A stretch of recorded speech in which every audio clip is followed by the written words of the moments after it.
It was one of those perfect evenings in Chicago, the kind that makes you believe everything in your life is finally falling into place. The restaurant was tucked into the heart of the Gold Coast, one of those places where the lighting is soft, the crystal glasses catch every flicker of candlelight, and the air smells faintly of fresh bread and expensive wine. We were celebrating 3 years of marriage, Nathan and me, Sophia Reynolds. 3 years of what I thought was the kind of love that only happens in movies. I remember sitting there in my soft lavender dress, the one Nathan had picked out for me because he said it made my eyes look brighter. He was across from me, handsome as ever in his tailored charcoal suit, cutting my steak into perfect little bites before sliding the plate back with a gentle smile. "You deserve this," he said softly, his hand brushing mine. "You deserve everything." To my left sat Vivian, Nathan's mother, looking every bit the elegant matriarch in her pearl necklace and navy blazer. She kept reaching over to touch my arm, telling me how proud she was to have me as her daughter-in-law, how I'd brought so much light into their family. And then there was Leela, Nathan's adopted little sister from childhood, or so I'd always believed. She sat beside Vivian, pouring me another glass of white wine with that sweet, attentive smile she always wore. "You're glowing tonight, Sophia," she said. "It's like the whole room lights up when you laugh." I felt so lucky, I really did.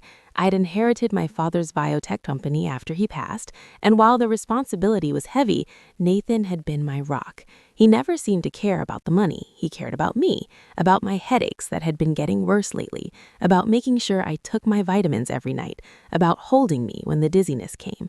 Tonight was supposed to be our fresh start.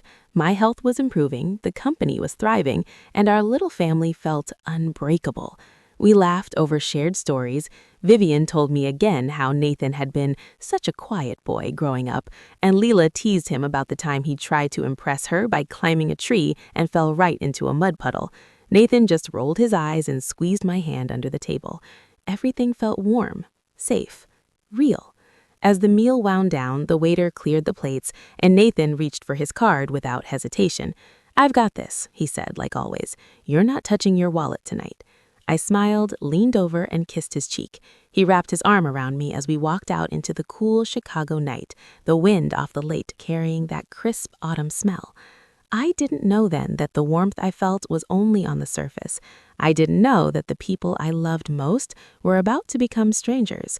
I didn't know that this perfect dinner was the last moment I would ever feel truly at home in my own life. But I was about to find out.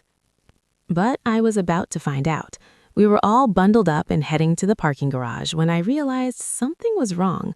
My purse wasn't on my shoulder. I patted my sides, checked the back seat, nothing. My heart gave a little lurch. That purse had my phone, my wallet, my keys, my ID, everything. "Nathan, I think I left my purse at the table," I said, my voice a little shaky. He pulled the car over right away, calm as ever. "It's okay, Soph. We'll go back." But Vivian was already yawning in the back seat, her head resting on Leela's shoulder. She looked tired, and I felt bad. It was late, and the drive home to the suburbs was long. "No, you guys go ahead. I'll just grab an Uber and get it myself. It's only a few minutes back. The restaurant's still open." Nathan shook his head. "I'm not leaving you alone." But I insisted. "Really, I'm fine. The place is safe, and I'll be right behind you. You take Vivian and Leela home first. They look exhausted." He hesitated, but finally nodded. He ordered the Uber himself, waited until it pulled up, and kissed me goodbye.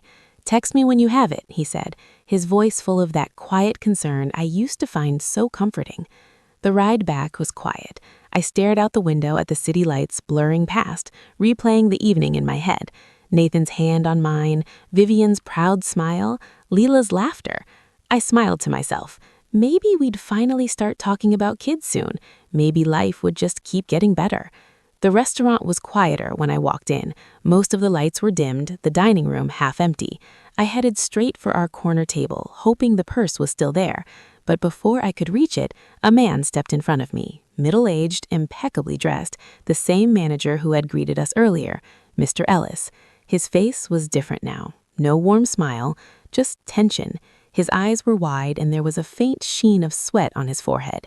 He gently but firmly took my arm. "Mrs. Reynolds, please, come with me for a moment. There's something you need to see." I froze. My purse, I just need to grab my purse. He didn't answer right away. Instead, he led me toward a side door marked manager's office. My stomach twisted. Something was wrong, very wrong. Inside, the room was small, lined with monitors glowing softly. He closed the door behind us and locked it. The click of the lock echoed in the quiet space. My heart started pounding. "Mr. Ellis, what's going on?" I asked, my voice trembling just a little. He took a deep breath, looking straight into my eyes. "I need you to be strong, Mrs. Reynolds. What you're about to see will hurt, but you need to know the truth." My legs felt weak. I nodded slowly. He pressed play, and the world I thought I knew began to crumble. The screen showed our table, table 12, exactly 20 minutes earlier. I was gone, stepping away to the restroom. Nathan, Vivian, and Leela were still seated. At first, everything looked normal. Then, Nathan glanced around, making sure no waiter was nearby. His face changed in an instant. The warm, loving smile vanished. What was left was cold, calculating. I watched frozen as Nathan reached for my purse. He opened it like he'd done it 100 times before, pulled out my little white vitamin bottle, the one I took every night for my headaches and dizziness. He dumped the real capsules onto a napkin on his lap, crumpled it up, and slipped it into his jacket pocket. Then he took out a small plastic bag from his own pocket, filled with identical-looking pills. He poured them into my bottle, shook it gently, and placed it back exactly where it had been. The whole thing took less than a minute. My hand flew to my mouth to stifle a gasp. Those weren't vitamins. I knew it in my bones.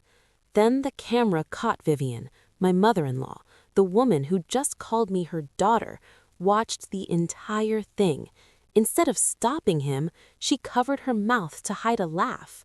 Her shoulders shook with silent amusement. She tilted her head, rolled her eyes back, and flailed her arms in a mocking imitation of someone losing their mind.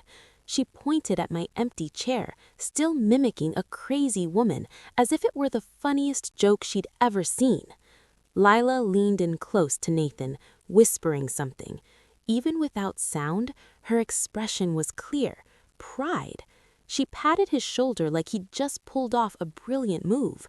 Then the three of them raised their glasses in a quiet toast, just seconds before I came back into frame. The video ended. The screen went dark.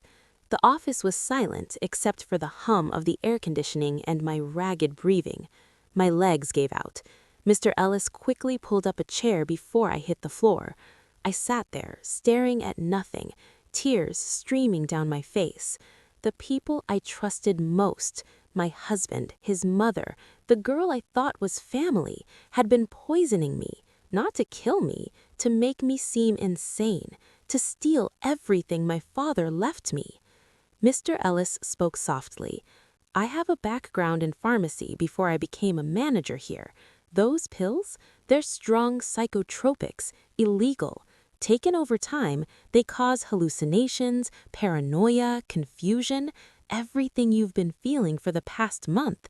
The headaches, the dizziness, the whispers you've told Nathan about at night. It wasn't you losing your mind, it was them making you lose it." He reached into a drawer and pulled out my original vitamin bottle. "After you left, I had the staff check the trash in the men's room. Nathan went in there right before you all walked out. They found the napkin with your real vitamins. I kept this as evidence." My phone buzzed on the desk. Nathan's name lit up the screen. A smiling photo of him from our honeymoon. My stomach turned. Mr. Ellis put a gentle hand on my arm. "Don't confront him yet. If you do, they'll deny everything. They'll destroy evidence. You need to play along until you have more proof. Act like nothing happened. Be the perfect wife they think you are." I wiped my tears, took a shaky breath, and answered the call. Nathan's voice came through, full of fake worry. "Hey, honey, did you find your purse? Need me to come back?" I forced my voice to stay steady. "I got it. It was at the front desk. I'm just waiting for another ride home. Don't worry." I hung up and looked at Mr. Ellis. "I'll do it, whatever it takes." He handed me the real vitamin bottle and my purse. "Take the tampered one, but never swallow those pills. Keep it safe. And remember, you're stronger than they think. I walked out of that office a different woman. The night air hit my face, but the cold I felt came from inside. The war had begun, and I wasn't going to lose. The war had begun, and I wasn't going to lose. The Uber ride home felt endless. Every streetlight that passed seemed to remind me of the life I thought I had. When we pulled up to our house in the suburbs, the windows glowed softly, like nothing had changed, but everything had. I stepped inside, purse clutched tight. Nathan was waiting in the living room, a glass of water already on the coffee table, next to my vitamin bottle. The same bottle I'd seen him tamper with on the footage. "Hey, honey," he said, pulling me into a hug. His arms felt like chains. "You okay? You look a little pale." I forced a small smile. "Just tired from the back and forth. I'm fine." He led me to the couch, sat me down, and picked up the bottle. "Here, take your vitamin. You need it after today." His voice was so gentle, so full of concern, it made my skin crawl. I took the pill from his hand, brought it to my lips, and slipped it under my tongue. I drank the glass slowly, letting him watch. When the glass was empty, he smiled, satisfied, and stroked my hair. "Good girl. Now get some rest." I excused myself to the bedroom. In the bathroom, I spit the pill into a tissue and flushed it away. Then I looked at myself in the mirror. My eyes were red from crying, but there was something new there too, steel. I waited until the house was quiet. Then I began to search. First, the painting Vivian had given us 2 months ago, a big, ornate landscape hanging right across from our bed. I'd always thought it was a sweet gesture. Now I lifted it carefully from the wall, and there it was, a small black device, no bigger than a matchbox, stuck to the back with adhesive. A tiny red light blinked once, then went dark. A wireless speaker. My blood ran cold. The whispers I'd heard at night, the soft voices calling my name, the baby crying, the murmurs that woke me in a cold sweat, weren't hallucinations. They were recordings. Nathan had been playing them while I slept, making me doubt my own mind. I took a photo with my phone, then carefully put the painting back. Downstairs, I heard voices, low, intimate. I crept to the top of the stairs and listened. Nathan and Lila were in the living room, sitting close, too close.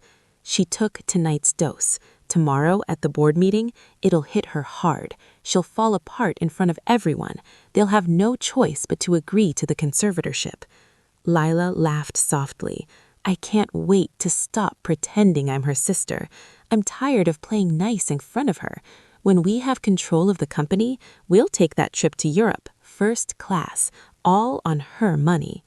Nathan kissed her forehead. "Soon, baby, very soon." I pressed record on my phone, capturing every word. My hands shook so hard, I almost dropped it. They weren't just poisoning me, they were lovers. Lila wasn't his adopted sister, she was his secret, and together they were dismantling my life piece by piece. I backed away slowly, returned to bed, and lay there in the dark. Tears came, but they weren't from sadness anymore. They were from rage, from clarity. Tomorrow, I would start fighting back, and I would make them regret ever underestimating me. Tomorrow, I would start fighting back, and I would make them regret ever underestimating me. I barely slept that night. Every time I closed my eyes, I saw the footage. Nathan's cold smile, Vivian's mocking laughter, Lila's proud pat on her shoulder. But instead of breaking me, the images sharpened my resolve. I had one chance to turn this around, and I wasn't going to waste it. The next morning, I woke up pretending the drug was taking effect. I moaned softly, held my head, and let my movements be slow and unsteady. Nathan came in with coffee, his face full of fake concern. "You okay, Soph? You look rough." "I feel foggy," I whispered, keeping my voice weak. "My head's spinning again." He nodded sympathetically. Maybe you should stay home today. The board meeting can wait. I'll handle things. I shook my head slowly. No, I need to be there. It's important. He smiled, that same smile I used to love. All right, but take your morning pill. It'll help. I let him watch as I swallowed it. Same trick as before. Under the tongue, then flush later. He left soon after to run errands with Vivian and Lila. The house was finally empty. That was my window. I called Marcus, my father's old lawyer, and the one person I knew I could trust. He was young, sharp, and had always looked out for me like a big brother. I kept my voice low. Marcus, I need you here, now. Come through the back door. No one can see you. He arrived in less than 30 minutes, looking worried. I didn't waste time. I led him straight to Nathan's private office, the one he always kept locked. I knew where the spare key was hidden, inside a ceramic pot in the hallway. We slipped inside. The room was a mess of papers and files. I went right to the small safe in the corner. Nathan had once let the combination slip. It was Vivian's birthday. I punched it in. Click. The door opened. Inside were stacks of documents that made my stomach turn. A draft conservatorship petition claiming I had severe mental instability and was unfit to manage the company. A forged psychiatrist report diagnosing me with paranoid schizophrenia. Bank statements showing transfers of hundreds of thousands from the biotech accounts to personal accounts in Vivian's and Lila's names, labeled as fake expenses. Then, at the bottom, a passport in Lila's name, not the last name she used with us, her real one. Marital status, divorced. Tucked inside was an old photo of her and Nathan at a courthouse wedding dated 5 years ago, long before he ever met me. Lila wasn't his adopted sister. She was his ex-wife. They had never divorced cleanly.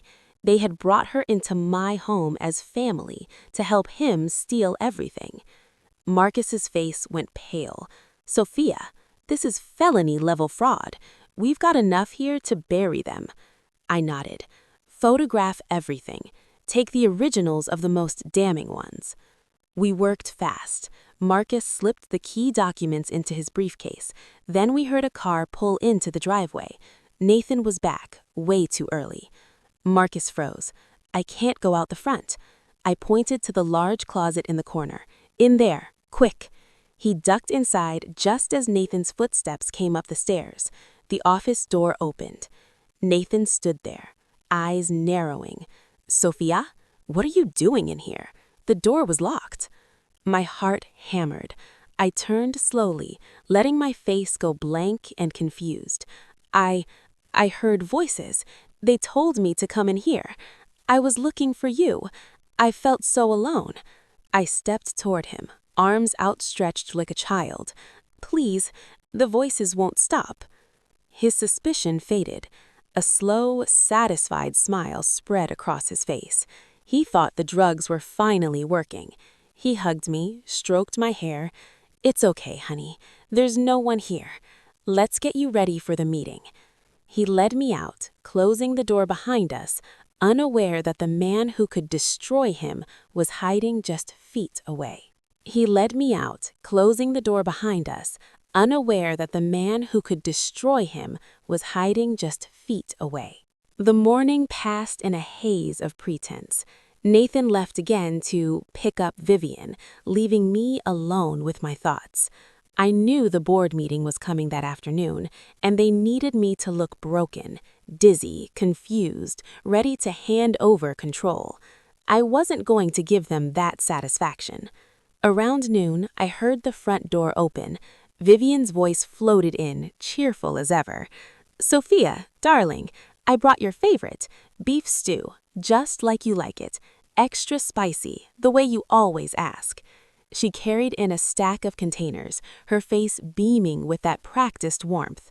I sat on the couch, hugging a pillow, letting my eyes look distant. Thank you, Vivian. I'm not feeling great. She sat beside me, patting my knee. That's why I made this. It'll warm you up, give you strength for the meeting. You need to eat something." I looked at the steaming bowl she served me. The smell was rich, comforting, but I knew better now. I knew what was hidden in that gravy. I took a small spoonful, then clutched my stomach.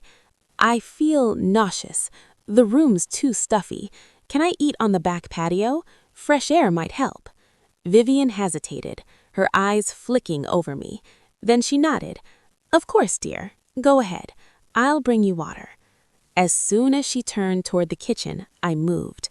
I carried the bowl outside to the patio, where our little calico cat, Sweetie, was waiting by her bowl. She meowed softly, rubbing against my legs. I glanced back once, then emptied the entire stew into her dish. Sweetie dove in, hungrily, purring. I scraped the bowl clean, leaving just enough residue to look like I'd eaten. Then I sat in the wicker chair, breathing steadily. Vivian came with the water, smiling when she saw the empty bowl. "Good girl, you finished it all. That'll help soon." We sat and talked, or rather, she talked. She asked about the safe in Nathan's office, casual as anything.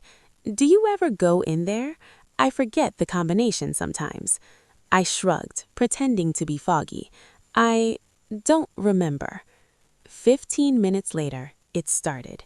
Suddenly, Sweetie leaped up, eyes wide and wild. She crashed into the wall, then the flower pots, meowing in panic.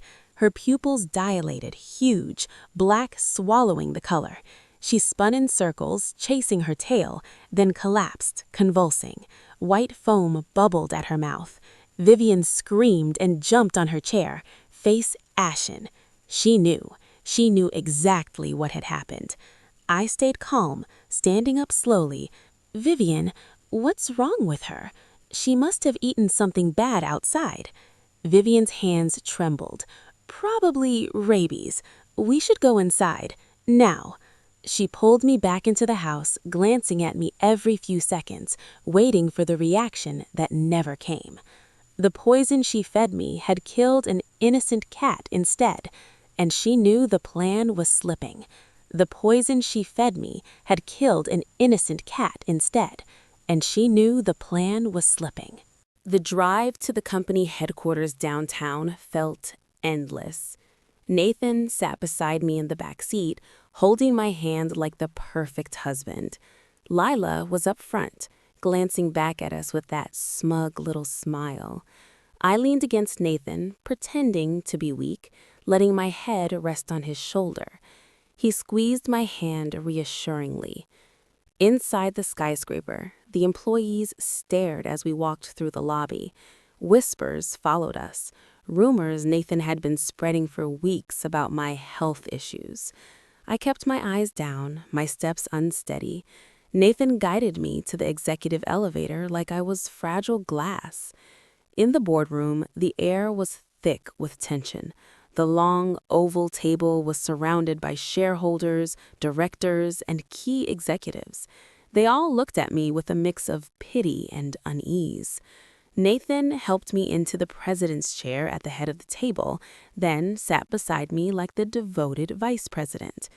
A man in a white coat, Dr. Miller, Nathan had said, stood in the corner with a medical bag. I knew what was in there. A sedative syringe, ready if I stepped out of line. Nathan opened the meeting. His voice was calm, authoritative, laced with sorrow. "Thank you all for coming. As you know, my wife has been struggling with severe mental health challenges, hallucinations, paranoia. It's gotten worse. I've consulted experts, and I believe it's time to protect the company's future." He paused, letting the words sink in. "I'm proposing a temporary conservatorship.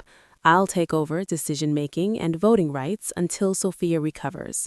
Murmurs rippled through the room. Lila passed out copies of the forged documents, medical reports, the petition. One older board member, a loyal friend of my father's, raised his hand. "We'd like to hear from Mrs. Reynolds herself." Nathan tensed. His hand signaled to Dr. Miller. He leaned close to me, whispering, "Just agree, honey, or the doctor will have to help you." I lifted my head slowly. My eyes, which had been vacant, suddenly sharpened. I straightened my back. The room went quiet. "Good afternoon," I said, my voice clear and steady. "Thank you for your concern, but I'm here to correct a grave mistake." Nathan's face paled. "Sophia, you're not yourself." I raised a hand. He fell silent. "I am not insane. I have not been hallucinating. What you've seen as symptoms were the result of a deliberate attempt to poison me with illegal psychotropic drugs." Gasps filled the room.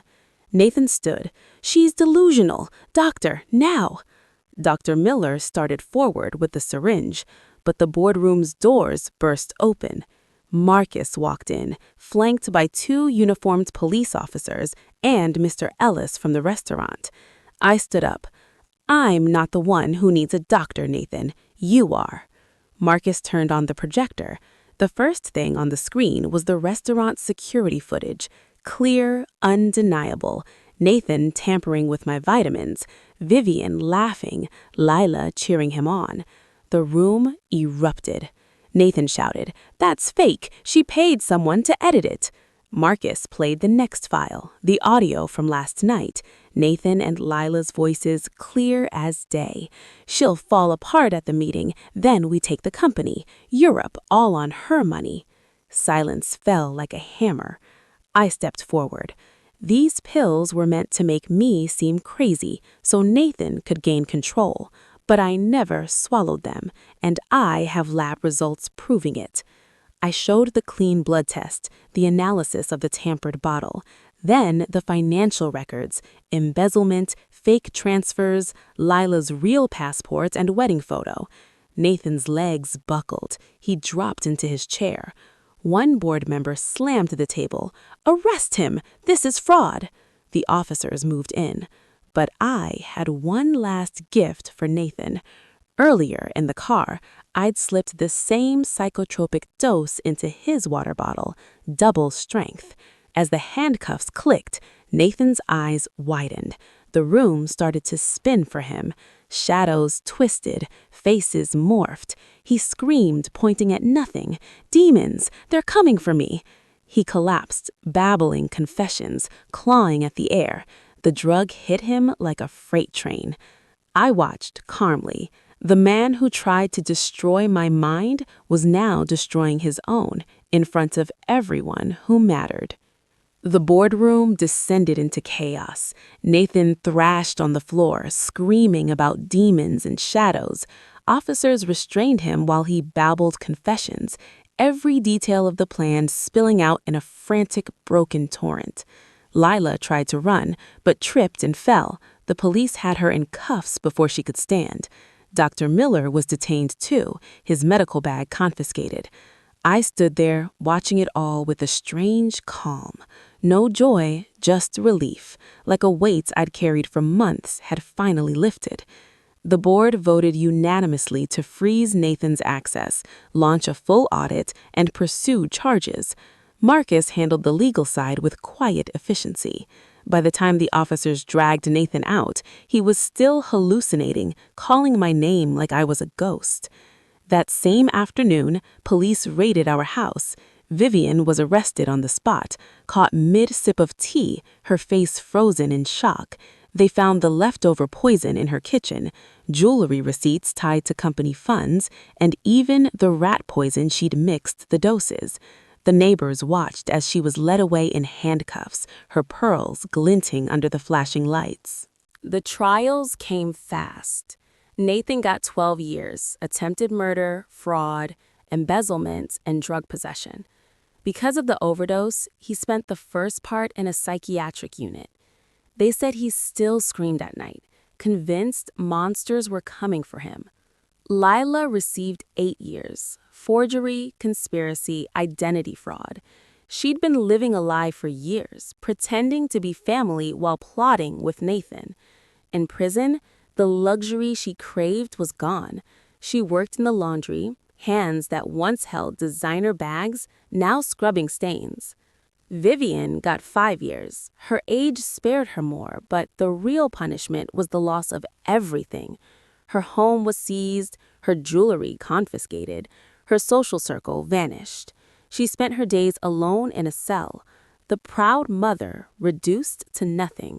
The company was cleansed. I regained full control and the stolen funds were recovered. But more than that, I finally felt free.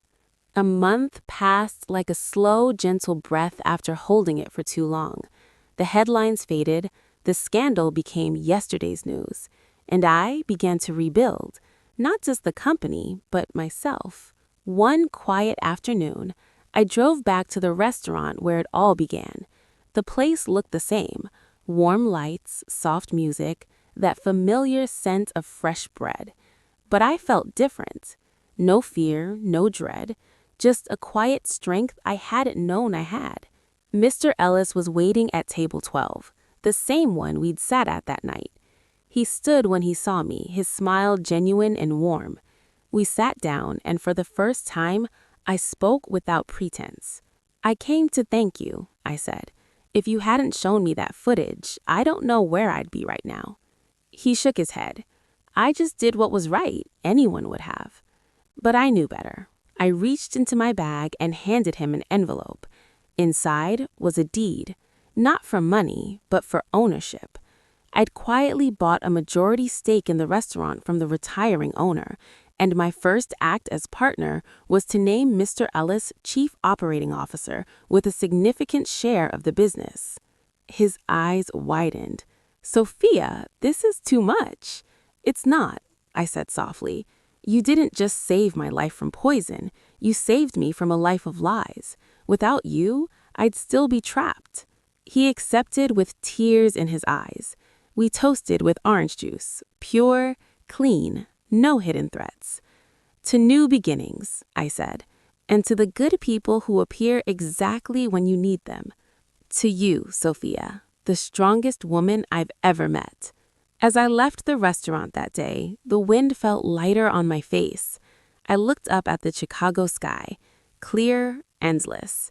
The images of Nathan, Vivian, and Lila had faded to shadows, no longer sharp enough to cut. I got into my car, started the engine, and drove away. In the rearview mirror, I saw Mr. Ellis waving. I smiled, turned on my favorite song, and let the road stretch ahead. For the first time in years, I slept soundly that night. No whispers, no fear, no pills. I woke up rested, whole. The house was quiet, but it no longer felt empty. It felt like mine again. And in that silence, I found the truest healing of all. The realization that when a toxic family tries to break you, they only make you stronger. You lose the illusion of love, but you gain yourself back. And that is more than enough. The end of the story. Thank you for listening to my story. If you've ever felt trapped by the people who were supposed to love you most, know this: you are stronger than they ever gave you credit for. You deserve truth, you deserve peace, and you will find it. Take care of yourself. You're worth it.